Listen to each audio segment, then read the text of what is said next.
সন্ধ্যার আলো ফিকে হতে শুরু করেছে। গ্রামের পাশে বয়ে যাওয়া নদীটি অন্ধকারে ডুবে যাচ্ছে। মাছ ধরার মৌসুমে প্রতিদিনের মতো মাঝি রহমত আলী তার নৌকা নিয়ে বেরিয়ে পড়ল। নদীর কোলাহলহীন পরিবেশ, পাখিদের ঘরে ফেরার আওয়াজ, সব মিলিয়ে এক অন্যরকম অনুভূতি। রহমত আলী গ্রামের নামকরা মাঝি, সারা বছর মাছ ধরেই তার জীবিকা চলে।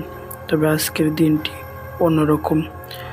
নদীর পাড়ে দাঁড়ানো এক বৃদ্ধ তাকে জিজ্ঞেস করল, মাঝি ভাই, এই সময় কি নদীতে যাওয়া উচিত হবে? শুনেছি এখানে নিশির ডাক শোনা যায়।